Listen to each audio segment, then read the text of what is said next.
everyone, welcome back to Royalty Soaps. Today we are going to be making another soap in the Herbal Apothecary collection. This is like one of the first times this has ever happened, but this soap is actually already available to buy at royaltysoaps.com. In today's video, I have a little mini panic session because the fragrance oil was being a little bit difficult. I also talk a lot about local artists and really cool people in the DFW, Texas area where I live that I've been supporting and that you should definitely support as well. And so, without further ado, let's make some soap.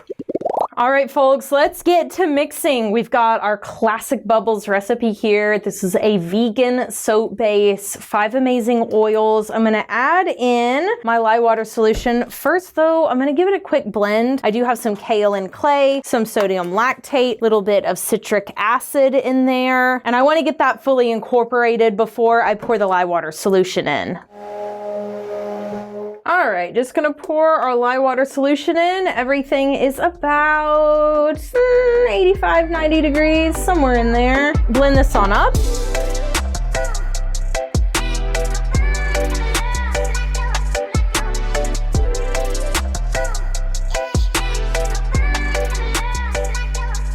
Right, let's get our first layer done. This is going to be a white layer, sort of a creamy white. I'm gonna pour half my batter into here, slow enough so that we don't create a whole bunch of unnecessarily air bubbly. Perfect. All right, that's great. I'm gonna wipe down the sides of this larger container here. Right, okay. Scoot this to the side, add in our color. Gonna blend this up. Okay, that looks good. Don't want to mix for too long. I'm also going to scrape down my blender head just so that nothing gets stuck on there. I've got a feeling I'm going to have to blend this fragrance in by hand. It is a beautiful herbal floral, but sometimes those are tricky. This is nice and runny still, so I have good feelings about it, but you just never know. I am making a split-second decision and I don't really have time to do it, so wish me luck. I have decided to add some sunshine gold into this. It's not going to be so much that it changes the color. It's just going to add gold flecks all the way through that batter. I knew I was trying to do this, and then I was looking at my recipe, my kind of tentative recipe, and was like, why did I put that on there? I could not remember why. Now I remember. Woo! Now, obviously, if I had known I was doing that, I would have mixed that in with some oil first, but because I didn't know that, I'm gonna have to mix it in with my fragrance instead. And again, y'all just wish me luck because everything is setting up quickly, and I still don't know if this fragrance is going to misbehave. So, YOLO. Okay, that's how much fragrance oil we're supposed to have. Oh gosh, please don't tell me that's ricing. Oh no. Oh no, oh no. Oh no. Oh no. Biggest mistake. Okay, it's not too bad. It is ricing a little bit, but this can be stick blended out. Okay, it's all right. No need to panic. It's all gonna be fine.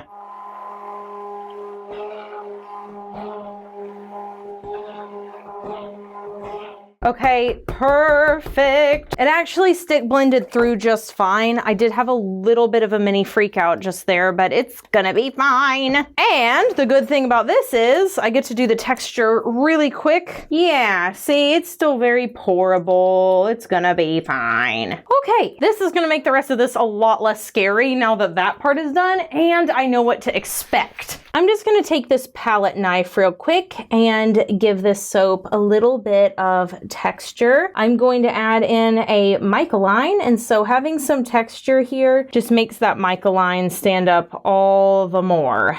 Doesn't have to be perfect. You're literally going to be cutting through this. Honestly, doesn't even have to be the same amount of textured. Let's talk about this fragrance. Chamomile neroli. It is an herbaceous scent. Okay, I know if you hear chamomile, you may think floral. It's not really floral. It's more herby, a little bit fresh. Got some green mica here we're going to be using to make that mica line. This is going to be a super pretty divider between using our white, creamy with gold flecked base, and then our purple on top. This also is really good for coverage. Like, greens do a really good job of covering up all the imperfections. I always find that with a mold this big, I need about 2 of these tea strainers full to get the amount of coverage I'm looking for. Let's talk about some amazing people you guys should follow. I recently just had a visit with my friend Kat. Her username on Instagram is of moss and mushroom. She also has a website, and she does handmade embroidered art that looks like botanicals. So think little cutie mushrooms. She has some beautiful earrings that look like butterfly wings. I am in awe by what she does, and she pours her heart and soul into her pieces, and it's so obvious. They're beyond gorgeous. I have one of them hanging in my kitchen. It's one of my favorite things I own, like in my whole house. If I had 5 things to grab if the house was burning down, that would be one of them. Of course, you guys know my friend Cassie at Sparrowberry, another local artist to the DFW area. She also likes to do pop-up shops and markets, so you can actually go see her stuff in person. I know a lot of you guys who watch are in the Texas DFW area. Another cat that I've been thinking very fondly of is Kat Lovett. She is a hairstylist here in the DFW area. She's kind of known for doing shags, modern mullets, and a lot of vivid colors. I know a lot of people that follow me have vivid color hair. Y'all talk about it in the comments. So if you are local to the DFW area, Kat's been doing hair for forever. She knows what she's doing. She was the reason why I got to try a perm. Caleb's been going to her on and off as we can get to Dallas.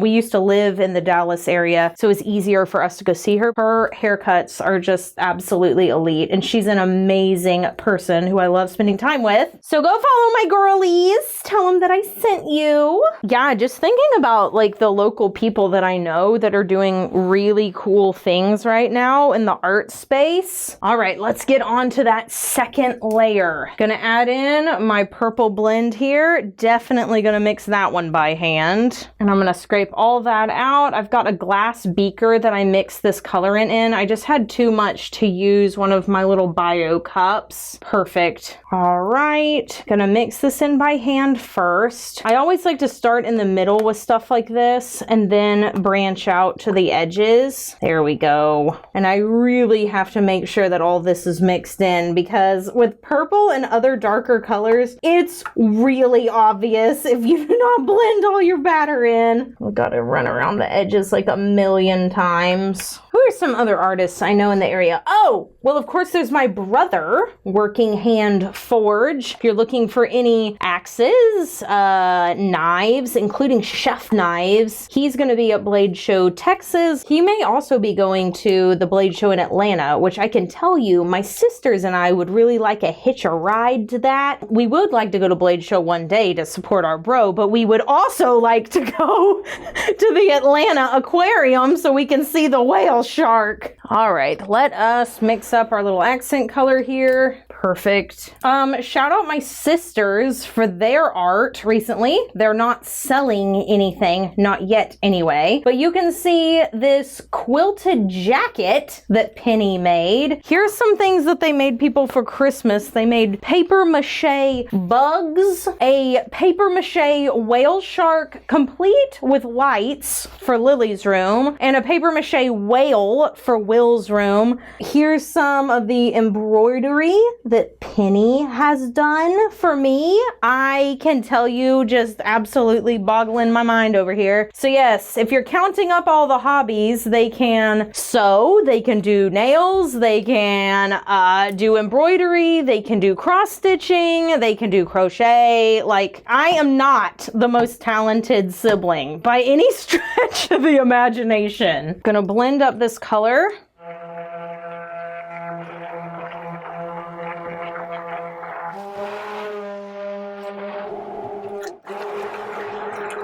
Okay, I think I've got this all mixed up. Totes guessing though. I mean, quite frankly, it's almost impossible to tell when you've got something that rices that bad between have I blended it all up versus are those air bubbles now. All right, gonna pour my lighter purple into my darker purple. Definitely thick enough right now that I do not have to worry. Leaving some of that lighter purple for the top, and quite frankly, kind of rushing now. All right, this bottom is completely set up, so I really don't have to worry that much about it. Only thing I do have to worry about is making sure that all the bars get some of both colors. The lighter purple is on the bottom when I'm pouring, so you can't see it real well, but I promise it's getting into everything. Oh, wow, considering how gloopy that was, this is actually looking really good. All right, let's flatten this out a little bit and then I'll tap it down to remove the air bubbles. Yes, just like so. Perfect. Gonna put some of this purple on the top. All right, I think I'm gonna go ahead and swirl the top of this. Some of it will end up being kind of ghost swirled because there's like no color on some of these, but it's okay because I've got other things to add. The swirl isn't really the big thing we're focusing on here. All right, I think that's good. Perfect. All right, now I'm going to take a little bit of this green mica and I'm just going to gently tap down where the soap is going to be cut, just like so. Kind of make a little line here. Not much at all. And quite frankly, may not be exactly in the middle of the soaps. That's less important. What's more important is making sure every single bar gets some. Yeah, like I know that one's off. Woo! All right, that guy's gonna get a little more than the others. All right, made a little bit of a mess, but it's all right. All right, now we're gonna add a little bit of chamomile on top of these. Chamomile flowers to be exact. And I'm adding more than I want, which is always the key to stuff like this. Add more than you need. Honestly, at this point, I should probably just throw it over the whole thing and stop worrying so much. It'll look better anyway. Beautiful. Now, how do we get the little flowers to stay on top without wilting? There's a lot of different ways that you can do this. This is the way that I have started doing it. You can do this with the back of a spoon, but I have this on hand and it covers a lot more ground. And because we don't have any glitter on top of the soap, I can just go ahead and spritz it and it'll be all good. And then this is what it looks like right now. I'm really hoping the gold on the bottom layer is going to tie into the gold on the top. And because this is a whole apothecary theme, I really wanted to use as many dried botanicals this month as possible to just sort of complete the flavor, if you will. So let's let this sit for 18 to 24 hours and take a peek at the inside after this quick commercial break.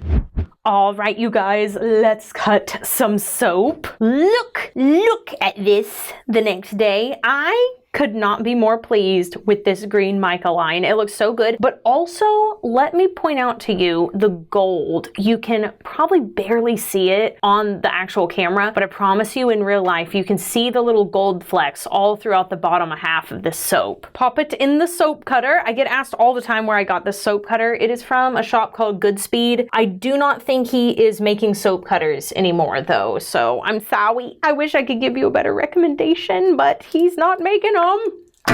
And this is what it looks like on the inside. Perfect. No notes. I'm not changing not one single thing about it. I love the mica line. I think it looks really good. It's a little bit understated, which is what I wanted. I didn't want it to be like, you know, super contrasted. I wanted it to kind of blend in. Got my little samples here. Yes. Just a little bit of texture on that one too. It looks really good. Smell is super good. It mellows out after a couple of days. It is still going to be a strong fragrance, but some of the harsher notes of that herbal scent are gonna calm down a little. Let's cut another one just for fun. Two really decent sized samples there. Yes. And again, out the middle looks so good. That's like one of my favorite bars I've seen thus far. That looks awesome. Question of the day. I want to know what your favorite herb is. I know there's people saying that they'll do this every time. That'll be like, I'm one of those people that can't eat cilantro. And I'm like, okay, well, what do you like then? And so now it's just an open-ended question. What's your favorite herb? Cilantro is definitely my favorite. I also really like dill.